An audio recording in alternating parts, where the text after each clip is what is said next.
Значи, потребно е да се вложува во нови технологии, во она што нели наназад го зборувате, нели, како организација на работодавачи, за да расте продуктивноста, за да можете и потоа да растат те платите, нели? Така е. Ние мора да бидеме свесни, ние сме енергетски зависни од околината, ние сме зависни со земјоделските производи, со храната, со пченицата, со пченката. Немаме капацитети за стратешки производи. Апсолутно сме зависни комплетно во нашето работење од останатите држави. Тоа е многу тешко за сите компании во Македонија. Уште повеќе повторувам дека инфраструктурно Македонија е многу години зад нашите соседи. Порталот Работник неодамна ја отвори темата за воведување на минимална сатнина наместо минимална плата. Дали вие имате став околу ова прашање и доколку да, кој е тој? Сме разговарале нели и претходно на оваа тема и со нашите колеги соработници за минималната сатнина.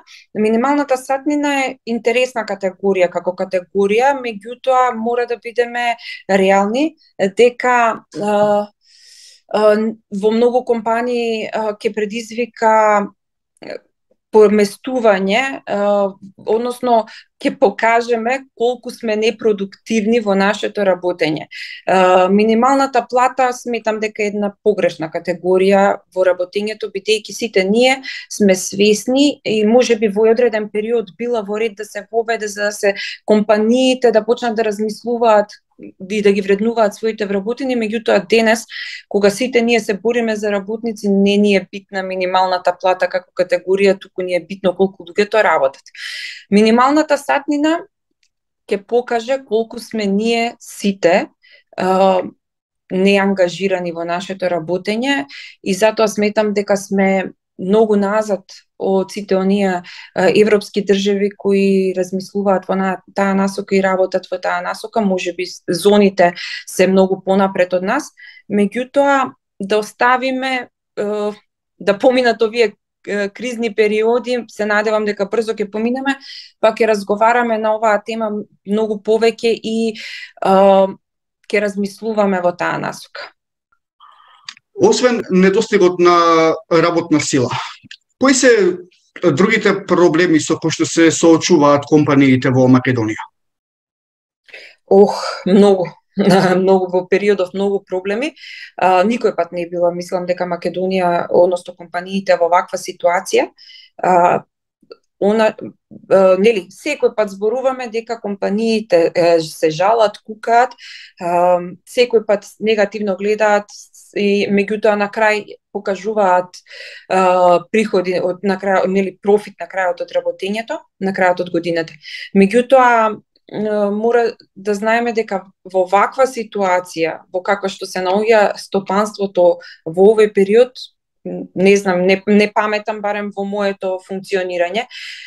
Тука е, знаеме сите, енергетската криза за која толку многу се зборува, па компаниите се повторно се обидуваат да изненат начини со воведување нели на фотоволтаици во своето работење, извори на енергија изнаоѓаат најразлични. Факт е дека сите ние како компании доцниме во однос на европските земји во воведување на обновливите извори на енергија како ресурс, меѓутоа тоа повторно потекнува од нашето неедуцирање и неанимирање од страна на државните институции. Се соочуваме со високи цени на реагенсите, високи цени на дериватите, висока цена на транспортот, логично, долги рокови на испорака на репроматеријалите. Повторно ќе напоменам дека Македонија е многу сиромашна држава со ресурси за работењето на компаниите, речиси се увезуваме од репроматеријали. Недостаток на работна сила, неедуцирана доволно работна сила, немање на вештини на вработените и најново од пред некоја недела најавата дека државата ќе од следната година, од почетокот на следната година ќе водведе така наречени даночни реформи со Тоа имам посебно прашање, госпоѓа Трајковска, за тоа имам посебно прашање, ќе поразговараме понатаму во интервјуто. Да. Во ред. Вака. Следно би сакал да ве прашам, за оние кои што се најгорливи проблеми, кои што сметате дека треба веднаш да се решат, за да се подобри ситуацијата во која што се наоѓаат компаниите. Кои би биле потенцијалните решенија според вас за истите? Од овие што ги набројав, прво и основно помош од државата во однос на намалување на условите за воведување на обновливи извори на енергија. Постојано се најавува дека ќе им се помага на компаниите, дека тоа ќе биде многу поедноставено, но само се најавува. Сите ние за поставување на една фотоволтаична централа на нашите објекти во кои функционираме, имаме еден куп процеси низ кои треба да поминеме. Сметките за струја секој месец се зголемуваат, се повисоки и повисоки.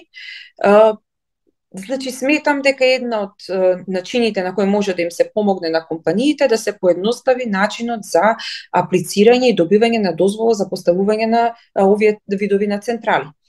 Потоа помош во делот на финансискиот дел за овие апликации. Да, ние користиме кредитни линии од банките, меѓутоа тоа се кредитни линии кои повторно ние финансираме во нашето работење, а одреден процент ни го надополнува надворешна организација која е минорен во споредба со нашите финансии кои ги даваме за сето ова. Повторно ќе го споменам дека од следната година веќе и овдека ќе немаме уствари во овој дел ќе имаме олеснување во делот на обновливите извори на енергија. Потоа очекуваме од државата да го слушне гласот на работодавачите, на компаниите, дека инфраструктурата во Македонија е катастрофална, дека ние немаме соодветна железница, немаме соодветни патишта по кои би можеле да го вршиме транспортот на робата. Периодот за царинските формалности е исто така еден горлив проблем. Чекањето на границите на камионите, цената на нафтените деривати е висока, меѓутоа ништо не се променило да се олесни за компаниите и за транспортерите во тој дел.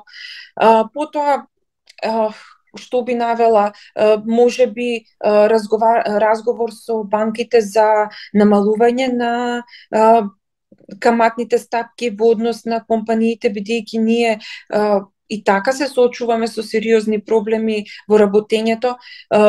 Плаќањето на увозните репроматеријали е секој пат авансно, а ние нели го плаќаме авансот и потоа се доведуваме во ситуација да не бидеме ликвидни до доставување на материјалите, бидејќи роковите за испорака се многу високи.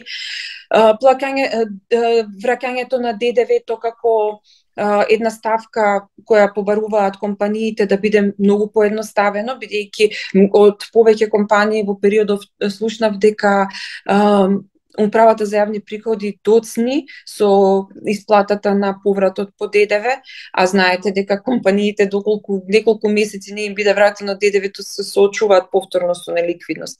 Уште еден мал, голем број на потешкоти со кои се соочуваат компаниите, кои постојано ги слушаме, за кои постојано дискутираме, меѓутоа, знаете, имавме во изминатиот период и декларација заедничка со Стопанската комора во која јавно зборуваме дека инфлацијата е една од проблемите со кои ќе не прегази сите ние доколку државата не излезе со своји конкретни ставови.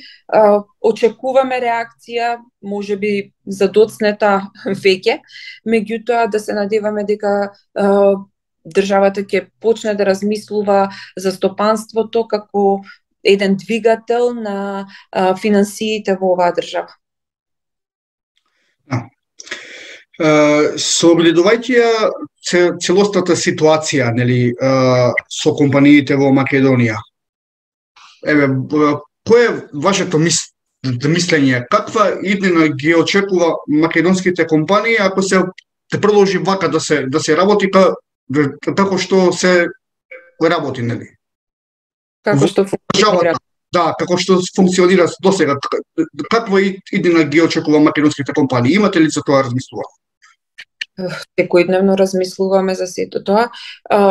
Знаете, можеби ќе кажеме она што е познато, дека големите компании ќе продолжат да функционираат, ќе бидат затворени малите компании кои секој пат каскаат со своето работење, со својата ликвидност и со начините на функционирање, бидејќи нема да можат да бидат конкурентни нити на пазарите, нити ќе можат да бидат конкурентни во борбата за работници, односно за ангажирање на работници. Компаниите во периодот ќе се соочат со проблеми на немање на ресурси, немање на материјали, ќе се соочат со долги рокови на испораки, ќе не можат да бидат конкурентни на пазарите во странство, ќе не можат да ги платат своите сметки за струја, ќе не мора да напоменеме дека веќе мислам дека од ноември и оние бенефиции кои користеа компаниите за минималната плата, дотацијата за минималната плата, доколку државата не смогне сили да го продолжи овој рок, ќе им биде на терет на компаниите, бидејќи согласно последната измена во законот за минимална плата до ноември важат овие бенефиции за компаниите. Потоа ќе се соочиме со недостаток на електрична енергија. Постојано зборуваме за тоа, меѓутоа државата не излегува со никаков конкретен предлог, само се нафрлува никакви информации, меѓутоа дали на вистина ќе имаме проблем со електрична енергија, ние не знаеме. Голем број на компании ќе бидат оставени на работ на екзистенцијата. Сметам дека можеби зимниот период голем дел на компаниите свесно ќе ги затворат своите капацитети, бидејќи кога ќе ги пресметаат трошоците кои ги има за грејење и за електрична енергија и за платите на своите вработени, ќе ги доведат нивните расходната страна да биде повисока од приходната и реално ќе размислуваат за затварање на капацитетите. Ќе има и многу такви компании, доколку час поскоро институциите на системот не излезат со предлози за стимулирање и поддршка на стопанството. И последното прашање се однесува на оно што го споменавте претходно, а тоа се даночните реформи. Кој е вашиот став како организација на работодавачи во однос на новите новите даночни реформи? Бевме повикани како организација на работодавачи во Министерството за финансии, каде што министерот ги презентираше предлог мерките. Мора да кажам дека тоа беше еден вид на презентација на кој министерот ги презентираше мерките кои се надеваат дека ќе бидат воведени, меѓутоа без конкретни начини на кои истите ќе бидат изведени. Голем број од стопанствениците реагираат, бидејќи, знаете, ако минатата година компаниите добивале некакви бенефиции од државата, односно поддршка од државата со оние пакети на мерки, веќе следнава година, 2023, ќе испадне дека треба да ги вратат сите тие пари. Посебно неповолни согледувања, односно неповолен став имаше во делот на бришење на поддршката за инвестициите, бидејќи голем број на компании можеби мотивирачки им делуваше сето оваа мерка која воведе државата за поддршка на инвестициите, ги поттикнуваше да размислуваат дека е убав периодот за инвестирање кога државата застанува позади тебе со одредени финансии. Потоа мора да кажам дека најмногу бурно се реагираше во делот на договорите на дело. Знаете, имаше обид за воведување на плаќање комплетно на придонесите пред неколку години, меѓутоа тоа најде на бурна реакција кај граѓаните и кај засегнатите страни. Токму сега повторно се повторува сето тоа, бидејќи ние сме една не толку многу развиена економија која што може да си дозволи да ги плати сите овие предвидувања на државата во делот, нели, на полнење на буџетската каса, но да не биде тоа со реперкусии врз работењето на луѓето кои работат, нели, на овој начин. Може би тука треба да се размислува да се плаќаат комплетно придонеси на луѓето кои воопшто не се ангажирани работно нигдека и да бидат внесени во системот на Агенцијата за вработување.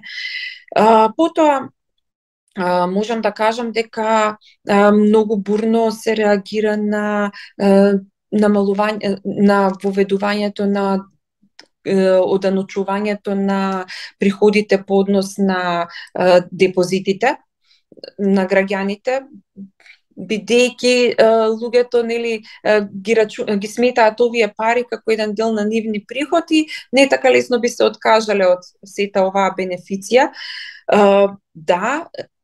Даночни реформи мора да постојат континуирано, меѓутоа ова не е еден вид на даночна реформа, туку е еден вид на дополнување на буџетската каса повторно на терет на стопанството. Можеби она за што треба малку повеќе да се зборува и да размислуваат државните институции е воведување на поголема контрола на сивата економија.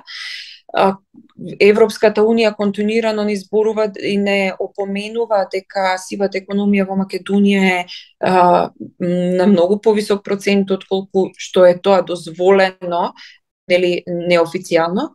Меѓутоа на сите институции најлесно е да им е да удрат врз грбот на оние кои се во системот, функционираат во системот. Што значи дека сите оние компании кои транспарентно ги презентираат своите резултати од работењето, транспарентно работат, повторно ќе бидат на мета на даночните реформи, а оние кои фантомски работат во системот нема да бидат засегнати и дали ќе има или ќе нема даночни реформи не ќе интересира апсолутно. Истото континуирано го зборуваме и за измените, односно за новиот закон за работни односи, дека истиот доколку е применлив и го применуваат компаниите, ќе и така како ќе ги засега. Меѓутоа сите оние кои не го применуваат, дали ќе биде измени или ќе нема измени, апсолутно не ги интересира. Државата треба да се позанимава сериозно со сивата економија. Таа ќе го наполни и ќе го дополни дефицитот во буџетот на државата, а не повторно да ги теретат компаниите кои транспарентно работат. Така, госпоѓа Владанка, ми беше навистина честеве што бевте наша гостинка во втората епизода од Работник подкаст. Се надевам дека и во еднина, бидејќи има многу прашања на кои што би можеле да разговараме, но нели да не биде премногу долго да застанеме тука. И се надевам дека ќе имаме можност тоа да го направиме, нели, во следна прилика. Благодарам многу, ми беше многу голема чест и ми беше многу пријатен разговорот со вас. Многу интересни, многу актуелни теми и како што рековте има уште многу да се зборува во однос на работењето на компаниите и со горчливите со проблеми со кои се соочуваме континуирано. Така. Благодарам. А на вас, почитувани гледачи, ви посакувам да останете во добро здравје. Пријатно.